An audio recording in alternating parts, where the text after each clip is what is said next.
Hola, soy Irupé, bienvenidos a Mate y Fe. El episodio de hoy es, después de una gran tormenta, la barca lista para navegar. Destino, nuevos puertos. Vamos preparando unos matecitos y mientras les voy a compartir un poco de un hecho de la historia de la iglesia y sus bases que guían hasta hoy nuestra cristiandad. Una de las más grandes de las tormentas que ha tenido la iglesia en el bajo medioevo, los conflictos eclesiales que se llevaban en ese momento, con las consecuencias que venía dejando el cisma de Oriente y la reforma protestante llevada por Martín Lutero. En el Concilio de Trento, la iglesia encuentra las bases firmes. La barca de Pedro finalmente está lista. La iglesia emprende nuevos desafíos de la mano de nuevas congregaciones y la expansión misionera, principalmente la evangelización en América. Mate listo y arrancamos. La iglesia venía atravesando grandes crisis. Ya en el siglo XIV y XV se llevaba adelante la división de cristiandad, con el cisma de Occidente, donde en un momento se llegó a tener 3 papas frente a la iglesia, el de Roma, el de Aviñón y el elegido en el concilio de Pisa.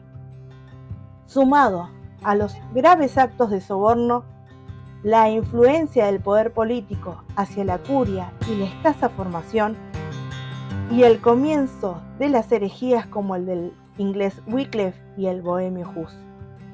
Comienza a ponerse en duda si la iglesia de aquel momento estaba respondiendo con fidelidad al Evangelio.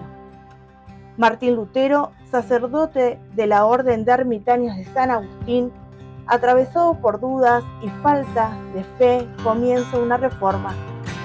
El factor desencadenante de su protesta y ruptura con la iglesia fue su crítica al abuso indebido de las indulgencias, debido a que era frecuente entre los obispos para conseguir dinero para construir palacios y majestuosas iglesias. Lutero formalizó su protesta con 95 tesis, que podemos resumir en 3 puntos principales. La primera, sola escritura. La Sagrada Escritura, única fuente de fe para el cristianismo sin necesidad de ser clarificada ni iluminada por la tradición y por comentarios exegéticos alguno. La segunda, justicia imputada. Tras el pecado de los primeros padres, la naturaleza quedó corrompida para siempre y todas sus obras son necesariamente pecado. El hombre puede salvarse solo por fe y por la gracia de Dios, sin que las buenas obras sean necesarias ni mucho menos suficientes para alcanzar la salvación del alma. Y la tercera, negación de la sacramentalidad. Niega distinción entre sacerdocio real y ministerial. Niega la misa como sacrificio y el primado papal.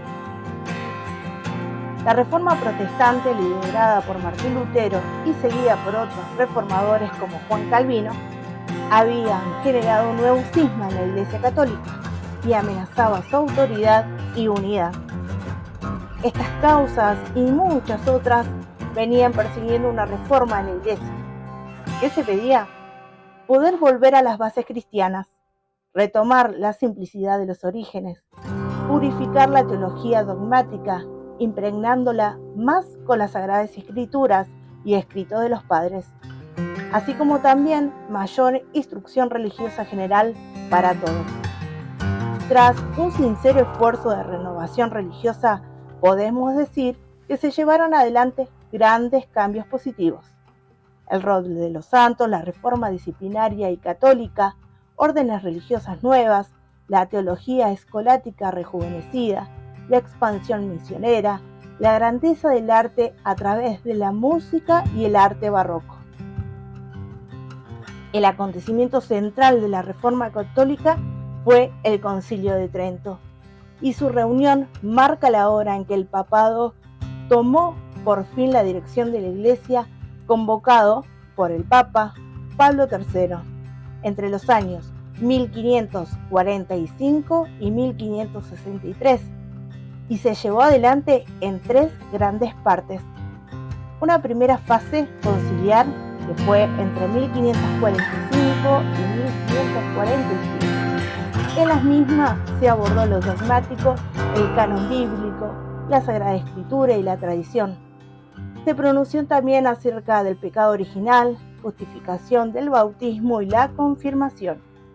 En cuestiones disciplinares, la residencia de obispos, la reforma de predicación y la prohibición de acumulación de bienes. El concilio se trasladó a Bolonia por la cercanía con los protestantes. Por esto, en el segundo periodo, entre 1551 y 1552, es guiada por el Papa Julio III. Los temas tratados en lo dogmático, la Eucaristía, el sacramento de la penitencia y la extrema unción. En lo disciplinar, los beneficios eclesiásticos, la autoridad episcopal y vida y costumbres de los clérigos. La presencia de los protestantes en esta fase dio comienzo a un principio de diálogo, aunque la conversación no pudo avanzar. Casi 10 años después, se reabre la tercera fase, entre 1561 y 1563. Esta etapa durará 1 año y medio.